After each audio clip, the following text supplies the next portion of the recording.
Dobré ráno, dobrý deň a dobrý večer. Vítajte na mojom kanálu Slovak Groyper.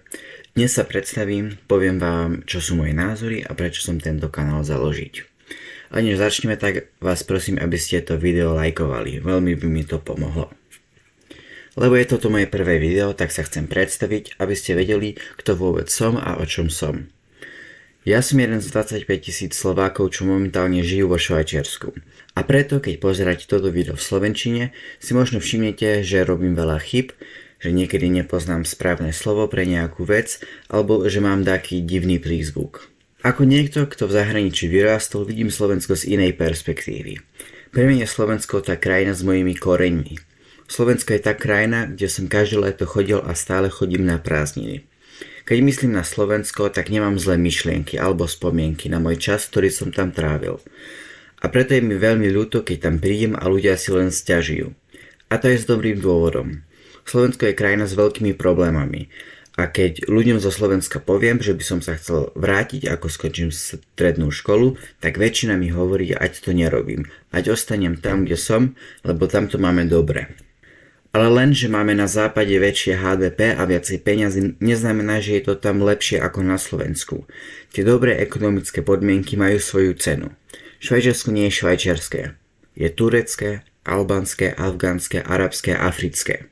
Má to 3 milióny ľudí, ktorí tam nepatrí a zabierajú miesto. A čo to má všetko za následky? Kriminalita, zdražené bývanie, nezamestnanosť, menej možností pre domácnych, preplnené mesta a ničia domácu kultúru. Tým sa Slovensko nemôže stať.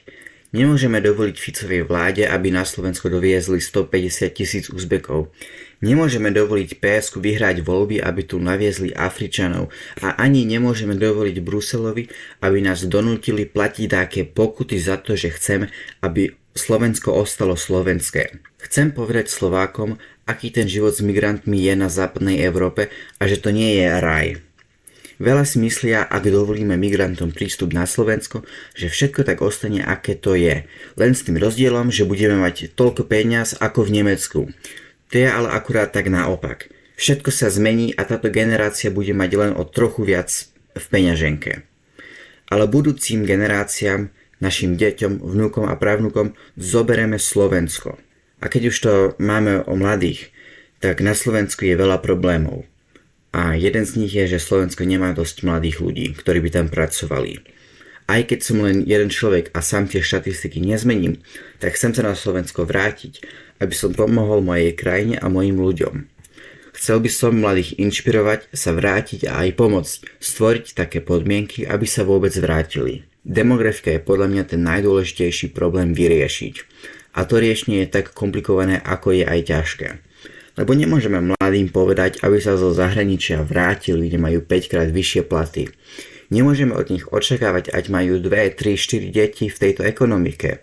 Na mojom kanálu chcem upriamiť pozornosť na tento problém, lebo si myslím, že sa moc málo o tom hovorí. A keď sa o ňom hovorí, tak len biedne a bez riešenia.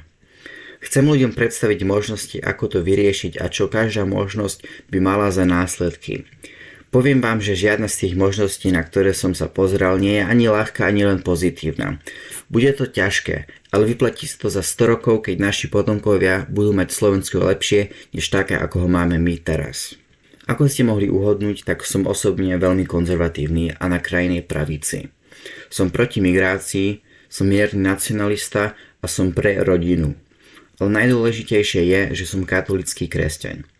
O kresťanstvu by som tiež rád robil videá, ale nebude to môj fokus na tomto kanálu, lebo nie som farár a zatiaľ to nie je moja sila o tom hovoriť. Otvorene podporujem hnutie Republika, lebo s jej politikou najviac súhlasím a páči sa mi tí ľudia, čo ju reprezentuje, ako Milan Mazurek, Milan Uhrík a Lívia Pavlíková. Keď ale nejde o kresťanstve a o kresťanských hodnotách, tak som veľmi otvorený. Hlavne pri ekonomike ešte nie som 100% rozhodnutý, lebo každý systém má svoje výhody, okrem komunizmu samozrejme. A vidím, že ľudia majú niekde pravdu. Vezmeme si napríklad tarify z pohľadu Spojených štátov. Rozumiem, aké výhody tie tarify pre USA majú a že podporujú domácnu produkciu, ale som si aj vedomý, že tie tarify zvyšujú ceny a že sa musia správne implementovať. Iný príklad sú dane. Na jednej strane nám umožňujú vysoké dane sociálny štát, kde máme zdravotníctvo oveľa lacnejšie ako v Amerike, alebo môžeme aj dávať farmárom dotácie, aby sme mali lacnejšie potraviny. Ale na druhej strane sú dane zneužité a pri nízkych daních by ľuďom ostalo viacej peňaz. Ale samozrejme by boli aj veci drahšie. Celkovo som teda ekonomicky otvorený. Aj preto, lebo toho moc neviem. To vám úprimne poviem. Ja o ekonomike nemám silný názor ako treba o migrácii. To je jedna vec, v ktorej by som sa chcel v budúcnosti viacej vzdelávať. Respektívne sa už pomaličke vzdelávam. Ale ešte nie som na tej úrovni, kde by som chcel byť. Takže ak máte nejaký názor, tak ho v komentároch napíšte alebo odporúčte mi nejaké YouTube videá alebo aj knihy.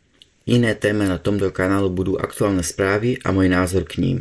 Nakoniec vám chcem povedať, prečo som tento kanál začal. Ako na menu možno viete, som inšpirovaný americkým aktivistom Nickom Fuentesom. Ak vám to meno nič nehovorí, on je krajne pravicový aktivista a má vlastnú talk show, ktorá sa volá America First. Preloženie to znamená Amerika na prvom mieste. Súhlasím veľa s ním, ale jeho odkaz je len pre Američanov. A my na Európe a na Slovensku takú známú figuru, ktorá reprezentuje názory mladých kresťanov, nemáme. To neznamená, že chcem byť ďalší Nick Fuentes, to nie. Ja s ním tiež na niektorých vecí nesúhlasím a myslím si, že je dosť drzý. Sice sú niektoré jeho vtipy smiešné, ale podľa mňa to do vážnej politiky nepatrí. On aj sám hovorí, že si nemyslí, že pôjde do politiky, lebo by nevyhral kvôli tým veciam, čo povedal. A ja naozaj takú osobnosť vôbec nemám. Ja by som môj štýl zatiaľ videl ako ten od Milana Uhríka. Kľudný a informatívny. Takže zatiaľ, čo som s Nickom Fuentesom politicky a nábožensky podobný, tak sme osobne samozrejme iní ľudia. O Nickovi Fuentesovi bude moje ďalšie video, lebo denník N napísal pekný článok o ňom, tak ho chcem okomentovať a Slovákom predstaviť Nicka Fuentesa z iného pohľadu a prečo ho mladí ľudia vôbec podporujú. Budúcnosť toho kanálu vidím zatiaľ tak, že urobím ideálne každý týždeň jedno video o politike a aktuálnych udalostí a potom uvidím, ako sa to časom vyvinie. Aj by som chcel prekladať moje videá do angličtiny, lebo chcem hovoriť aj pre všetkých Európanov a nielen pre Slovákov. Tak to znamená, že ak bude video zaujímavé nielen pre Slovákov, tak ho preložím do angličtiny. Na Instagram budem dávať nielen skrátené verzie môjho videa, ale aj edity, ktoré možno dám aj na YouTube. Ak máte nejaké rady pre mňa alebo želanie pre ďalšie videá, napíšte ich kľudne do komentárov. Môj Instagram, Twitter a Rumble nájdete dole v podpise. Ja som Slovák Groyper a vidíme sa na budúci týždeň.